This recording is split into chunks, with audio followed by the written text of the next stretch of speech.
Boa tarde a todas, gracias por vir hasta aquí. Vou a presentarnos. Nós somos as Silveiras e somos unha asociación de mulleres feministas unidas para estender o pensamento e a acción feminista á sociedade, promovendo e apoiando aquelas iniciativas políticas dirixidas a acadar unha sociedade máis xusta e libre de violencias machistas. Nós, sobre todo, o que queremos é reivindicar a axenda feminista, abolicionista.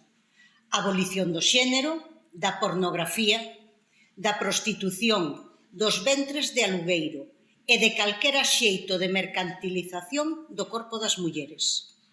Eso é no que basamos a nosa asociación.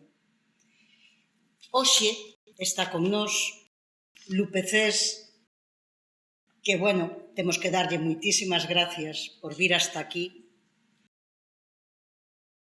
Lupe Cés é unha activista feminista desde a década dos anos 80, cofundadora da Organización de Mulleres Nacionalistas Galegas, e na que milita actualmente. Foi promotora a principios do século da Marcha Mundial das Mulleres.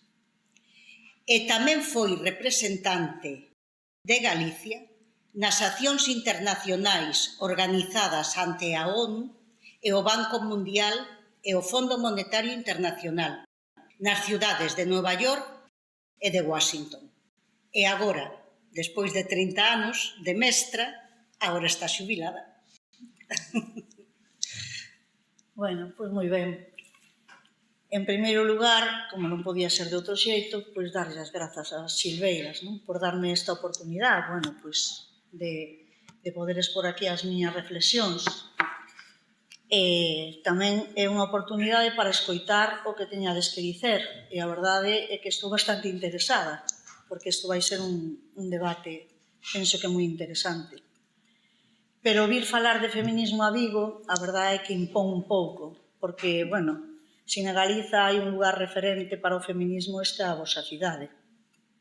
Aquí, pois contades con historia, contades con práctica política e institucional, contades con teóricas e activistas e con un corpo social que vos vai respondendo bastante ben ás chamadas do movimento, Entón, por iso agardo que o tempo que vades a empregar en estar aquí, pois que vos compense. E nese sentido, e xa digo, sí que impón vir a Vigo a falar de feminismo, porque ademais hoxe quero facer unha referencia a unha muller que está aquí na sala, que é Ana Míguez, presidenta de Alecrín, que nos inspirou durante moitísimos anos no abolicionismo, na súa práctica como feminista abolicionista, e creo que é un honor que hoxe se achegara hasta aquí a escoitármonos, Logo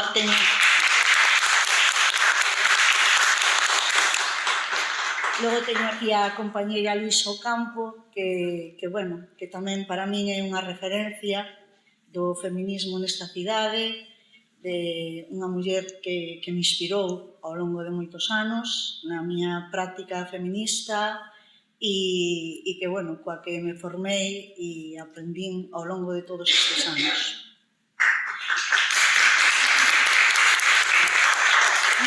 E todas vos, que estades aquí, pois eso, para ver se vos compensa vir hasta aquí a escoitármonos e logo a reflexionar sobre o que eu teño que dicir.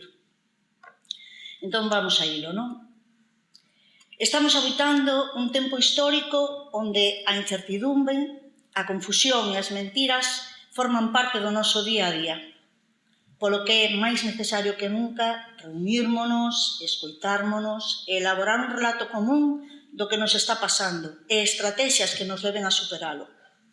Son consciente de que todas tendes feito un longo camiño de aprendizaxe e de reflexión e que todo, ou case todo, do que eu vou dicir hoxe aquí xa o tedes pensado e reflexionado. Pero penso que as Silveiras me convidaron simplemente para que faga esta reflexión con todas vos diante, para poñelo en común, para reafirmármonos, simplemente, recoñecérmonos no que somos feministas da Galiza nun tempo de involución e guerra. Eu quero facer aquí tamén unha paradiña e convidarvos, inda que creo que non hai ninguna na sala nesas circunstancias, pero se houvese algunha que non estivera organizada, calquera colectivo, en calquera organización feminista, pois animala a que o faga. Porque ao longo da miña vida creo que foi o lugar, as organizacións, os colectivos feministas, os frentes feministas nos que estive militando, os lugares onde máis enerxía fun capaz de captar. Por iso vos animo, se non estades organizadas, a que o fagades. Bueno, para comenzar, eu quería facer unha análisis de coyuntura, analizar cal é a realidade na que nos estamos a mover, aquí na Galiza, pero tamén cal é a situación da realidade mundial. Como é que a xeopolítica está movendo os fíos do noso destino. Hai unha ofensiva xeneralizada contra todo o que represente xustiza social, contra todo o que representa reparto da riqueza, contra os dereitos humanos e as liberdades. Así se ataca ao movimento ecoloxista, a loita antirracista, ao movimento na defensa da liberdade sexual LGBT, a inmigrantes, a sindicatos e, como non, ás mulleres, e, por conseguinte, ao movimento que nos representa, ao feminismo. En toda parte, as mulleres loitamos polos nosos dereitos, mas é un tempo de moitos contrastes, uns contrastes moi acusados. Temos en cada continente exemplos de distintos niveis de avances e retrocesos alcanzados na loita contra o patriarcado. O exemplo de Afganistán e de México nos poden ser esclarecedores. Afganistán no extremo dun patriarcado invicto, no seu máximo esplendor. En México, desenvolvendo políticas feministas desde a presidencia con medidas nunca vistas até agora como a pensión Mujeres Bienestar para mulleres maiores de 60 anos en compensación polos traballos de crianza e cuidados. Neste momento, eu son unha grande admiradora de Claudia Sheinbaum e penso que podemos decir que podemos mirarnos na presidencia de México como unha presidencia onde está gobernando unha feminista. Nós, como europeas, debíamos preocuparnos, debíamos estar moi preocupadas, porque despois de conquistar dereitos básicos como o divorcio, a igualdade legal, o aborto, que foron negados ou frustrados durante xeracións, estamos inmersas nun proceso de regresión que non tiñamos vivido había décadas, apoiado nun clima de guerra que temos que analizar como a máxima expresión da violencia patriarcal. O recrudecemento da guerra pola hexemonía mundial por parte do Imperio dos Estados Unidos e a inutilidade dos organismos internacionais para frenala ten no xenocidio do pobo palestino o seu máximo exponente. A guerra en Europa colleunos en plena loita contra a violencia machista e contra a violencia sexual, e cun movimento infiltrado polo transgenerismo, que está conseguindo rompelo, afastalo da maioría social que representamos as mulleres e tinxindo mesmo de un problema xeneracional. Esa guerra, ademais de acabar con miles de vidas, producir centos de miles de refuxiadas e refuxiados, destruir o medio ambiente, está absorbendo os recursos que precisábamos para manter a vida e avanzar na igualdade. A guerra é a máxima expresión da violencia machista e é incompatível coa vida das mulleres e das crianzas. Onde está consolidándose esta regresión? En primeiro lugar, nas xeracións máis novas de mozos que viven o feminismo como unha ameaza, que abrazan discursos misóxinos, fascistas, homófobos, racistas, unha xeración que vive un alto índice de fracaso escolar masculino, que erotiza a violencia contra as mozas e as mulleres a través da pornografía. Só hai que atender as alarmas polas prácticas sexuais que abundan entre adolescentes, como son os afogamentos e outras prácticas de sexo con violencia, que podemos comentar despois. En segundo lugar, vemos esa regresión nunha parte importante da sociedade que quere conservar as cousas como están. A isto eu lle chamo conservadurismo marinando en patriarcado. Esa parte da sociedade pensa que está ben que as mulleres como na canción de Melody, teñamos un poquito de libertad. Pero de aí a que cuestionemos a Igrexa Católica, que non se pode ir de putas, que non se poden mercar bebés ou alugar ventres, que non se nos poda manosear a vontade, ou que sexamos as chefas nos traballos e cobremos máis, ou que non nos reproduzamos o suficiente para o relevo xeneracional sin misturas, de aí vai, xa digo, un espazo que eu o defino como conservadurismo marinando en patriarcado. Esa regresión podemos observala tamén nas rapazas novas, que estas rapazas vense arrastradas a adaptarse a unha hipersexualización, como nunca antes estivo promocionada. Algún dato, pensai que a industria cosmética, por exemplo, medrou nos seus beneficios un 400%, algunhas marcas máis do 800% nos últimos anos. Nas redes sociais, nenas e mozas mostran a súa rutina de pel, técnicas de maquillaxe e incluso o uso generalizado de tangas ou outras roupas sexualizadas en nenas. Mas onde se ve claramente esa regresión, o impacto dese rearme do patriarcado nas novas xeracións de nenas e mozas é en aplicacións como OnlyFans. En febreiro de 2024, alén do gaño billonario desa plataforma de prostitución, o número de usuarios homes representaba o 80%, mentres que as mulleres eran o 20%. Pero este dato hai que casalo con outro dato que indica máis a mau do patriarcado, e é que nesta rede social que funciona como un prostíbulo virtual, o 90% das persoas que se expoñen son mulleres. Se nos remitimos un ano antes, ao ano 2023, que é onde eu podo conseguir as cifras desta rede, desta plataforma, son 305 millóns de usuarios registrados. 305 millóns no prostíbulo virtual. Pero que aparte non é o único. OnlyFans non é o único. Antes quero comentarvos unha frase que é moi significativa que encontrei no diario, na revista Mundo Deportivo. Porque hai forocoches, hai Mundo Deportivo, xa todo isto destinado ao público masculino. Define así un pouco o que é OnlyFans, no? As ventaxas que ten OnlyFans. Di, ingresos multimillonarios tanto para os seus directivos como para os creadores de contido, debía ser creadoras, que utilizar aquí o feminino, creadoras de contido, ao servir como unha vía de ingresos para miles de persoas, incluídas, parece ser que por si non quedaba claro que estábamos incluídas na categoría persoas, incluídas mulleres profesionais, amas de casa, desempregadas e modelos. Bueno, o decía antes, OnlyFans conta agora mesmo con serios competidores a nivel internacional. Hai máis de 13, ata onde eu sei, 13 aplicacións con contido moi similar, 13 aplicacións que están funcionando no planeta. MyClub ou Fancentro son das máis famosas. Pero aquí o que nos sona moito é OnlyFans, pero hai moitísimas máis. Bueno, pois estes prostíbulos virtuais, polo que se ve, se multiplican no planeta.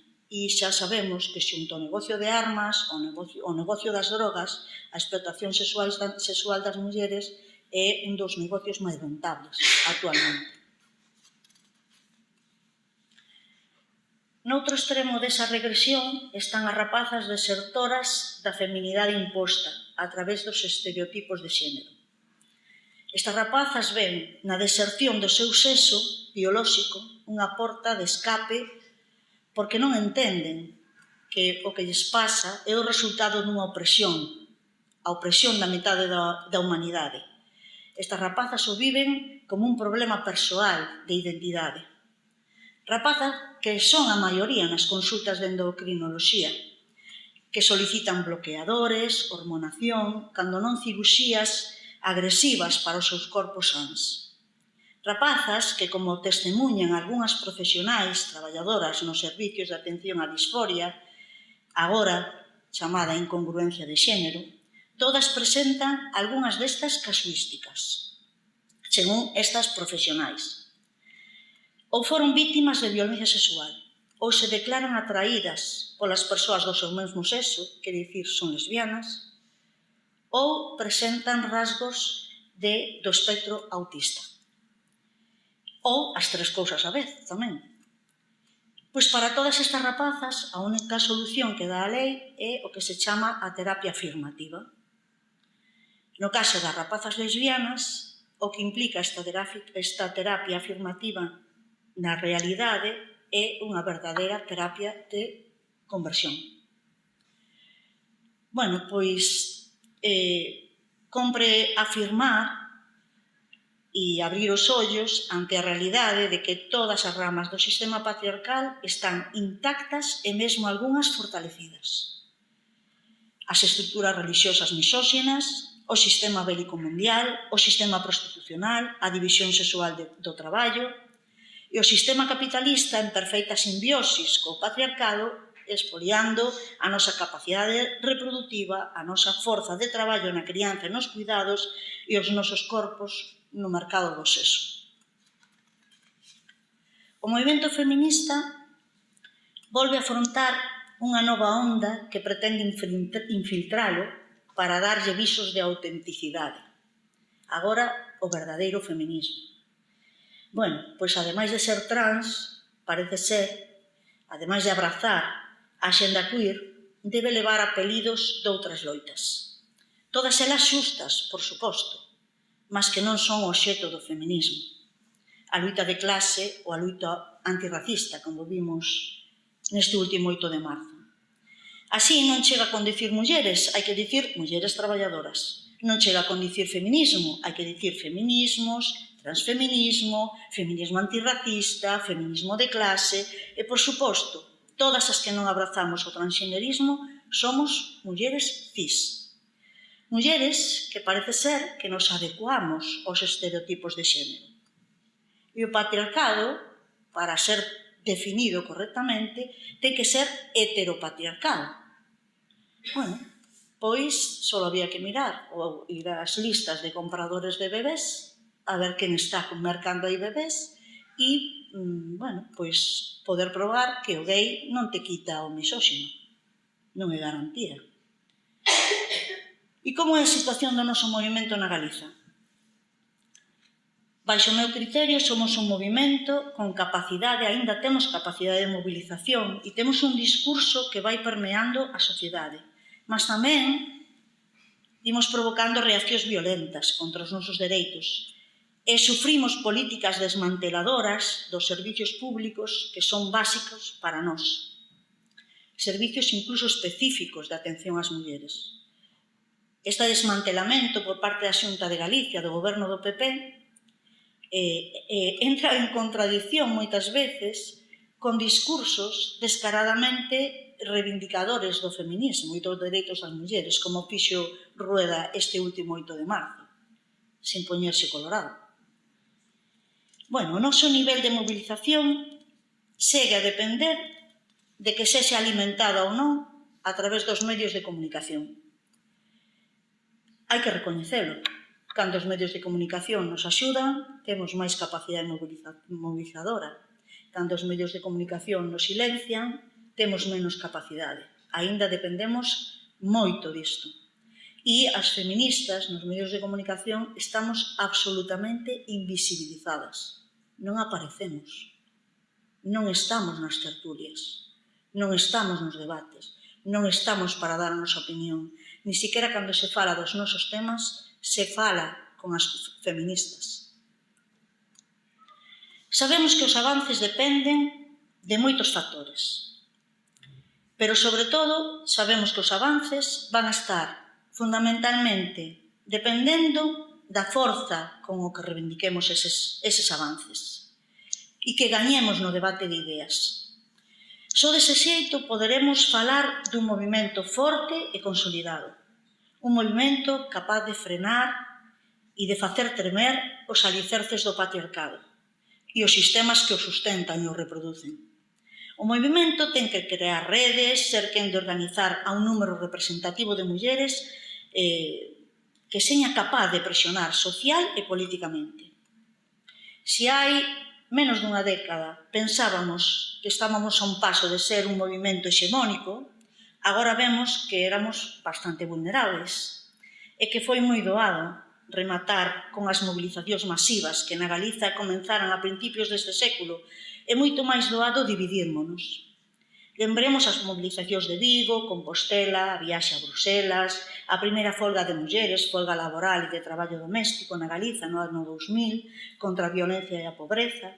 Logo viñeron as mobilizacións polo dereito ao aborto, logo as mobilizacións masivas ao redor do caso da Manada, con a unidade que aglutinou o movimento 8M. Foi un impulso enorme de conciencia e de mobilización que debemos recuperar. Este 8 de marzo, a división foi moi evidente, outra vez máis. Tamén división entre distintos colectivos e organizacións que poderían aglutinarse ao redor do abolicionismo. Porén, observamos, cando menos eu observei, un abandono dos termos transxeneristas no feminismo organizado na rede da Marcha Mundial das Mulleres. A Marcha Mundial das Mulleres, que convocou máis de 17 mobilizacións ao longo do país, ou tamén o movimento ou a mobilización que protagonizou aquí en Vigo Resposta Feminista, creo que apartou do foco, por primeira vez, os chamados dereitos das mulleres trans, para poñelos nun segundo plano.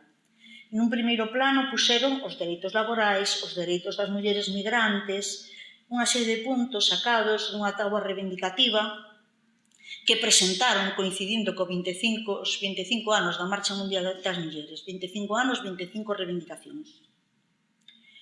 Esta táboa reivindicativa que eu estudiei, e seguramente todas coñecedes, é unha táboa reivindicativa da que podemos estar de acordo en moitos puntos, pero ten un sesgo transxenerista fundamental e, aparte, deixa intactos moitos dos sistemas que conforman o patriarcado, como o sistema prostitucional. Hai un retroceso significativo no transxenerismo a respeito do comunicado en anos anteriores á sociedade noutros 8Ms, pero o esquelete da reivindicación desa parte do movimento sigue estando tinxido de transxenerismo e non toca os alicerces do patriarcado. Baixo a miña opinión, agora quero facer unha autocrítica, ou que penso que temos que facer unha autocrítica, estamos dándolle un mal enfoque a resposta ao transxenerismo. Estamos enfocando moito esa resposta nas mulleres trans, nos efectos que fan no ámbito do deporte, nos espazos de mulleres, na presencia desas mulleres e do transxenerismo a través de eses espazos que nos ocupan ou deses espazos que nos están roubando, e creo que debemos cambiar o foco. Debemos priorizar e visibilizar máis as nenas e mulleres que desertan do seu sexo. Temos que visibilizar as causas que lles levan a facelo. Esa mirada destapa directamente ao patriarcado. Esa mirada fará que moitas compañeiras feministas atrapadas nese delirio reaccionen con empatía, porque ante esa realidade patriarcal do transxenerismo, porque as vítimas son, na súa maioría, nenas e mulleres, pois, como pasa nas distintas expresións da realidade, tamén están invisibilizadas, porque as mulleres trans, como pasa con os homes en xeral, son as protagonistas desta distopía transhumanista. Pola contra, neste momento, as mulleres trans, que pretenden ser, xa digo, o centro do movimento, son as que se están aproveitando da empatía e de vocación de cuidado que durante xeracións e xeracións de mulleres se potenciou en todas nós, e que o feminismo revalorizou. Así, se lembramos a frase "se tocan a unha, tócannos a todas", hai que protexelas, verdad? Hai que empatizar con estas mulleres que sufren tanto. Aínda que, curiosamente, se nos tocan as feministas, se nos persiguen, nos cancelan, nos ocultan, se nos tocan as feministas que non abrazamos o transxenerismo, aí o silencio, cando non a complicidade, é o que se practica. Que obxectivos nos temos que marcar, que pretendemos conseguir e como? Bueno, estamos asistindo á evidencia de que os nosos dereitos de momento non dependen só de nós, dependen do grupo político que teña o poder, das condicións de equilibrio dentro dos poderes, dentro dos estados ou da propia xeopolítica. Non podemos dar nada por sentado. Temos exemplos pasados e actuais. É a evidencia de que o noso movimento non pasa polo seu mellor momento e os nosos dereitos están en perigo. Polo tanto, debemos fortalecernos. En primeiro lugar, marcando unha xenda política. Unha xenda que vai máis alá dunha simple táboa reivindicativa. Unha xenda que ten que marcar cais son os sistemas a desmantelar para superar o patriarcado. Unha xenda centrada no país, porque en cada territorio a xenda estará definida pola realidade onde se debe desenvolver, mas sempre será a mesma xenda con a do resto de mulleres do mundo. E non pode haber contradicións entre elas. Se aquí imos darlle prioridade á loita contra a prostitución e en Afganistán a prioridade á igualdade ante a lei, a loita nas dúas axendas vai ser unha loita que non vai estar en contradición, que vai a beneficiar a todas as mulleres. Así, a nosa loita contra a prostitución vai a ser unha loita que vai a beneficiar as mulleres de Afganistán. Do mesmo xeito que a loita heroica das mulleres de Afganistán polo dereito á educación, por exemplo, ou o dereito á palabra, tamén vai nos beneficiar a todas. Hai que lembrar, por exemplo, que hai unhas décadas elas ían á universidade, falaban nas prazas públicas co rostro descoberto. Porque nunca debemos mirar o que lle sucede ás mulleres de outras partes do planeta como algo pasado, como unha característica, unha mostra do atraso desas sociedades. Porque ese pode ser o noso destino, ou das nosas fillas e netas. Quen lle ia dicir ás ucranianas que os proxenetas polacos, alemáns ou rumanos ian a estar agardando por elas na fronteira? Quen lle ia dicir ás mulleres de Siria hai unha década que terían un goberno aplicando a lei Sharia, a lei islámica que as mata en vida?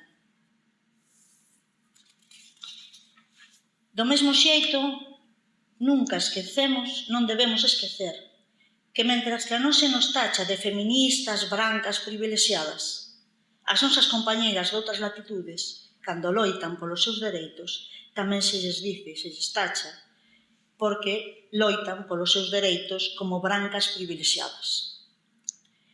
Queren dividirnos, queren calármonos, queren colocarnos tamén en posicións de privilexio e dominación que nunca ocupamos como clase. Queren universalizar a posición dunhas poucas, queren apagar, en resumen, o feminismo, porque cuestiona a raíz de todas as opresións. Se queremos unha axenda que nos marque o camiño e a acción para comenzar a destruir o patriarcado, precisamos unha axenda que aponte os sistemas que o compoñen, o sistema prostitucional e pornográfico, o das religións misoxinias, o sistema de explotación da nosa capacidade reproductiva e tamén da guerra como máximo exponente da violencia patriarcal. Moitas das que estamos aquí levamos asumindo parte desta axenda hai moitos anos, nomeadamente no que se refire á abolición da prostitución, da pornografía, dos ventres de aluguer ou do xénero.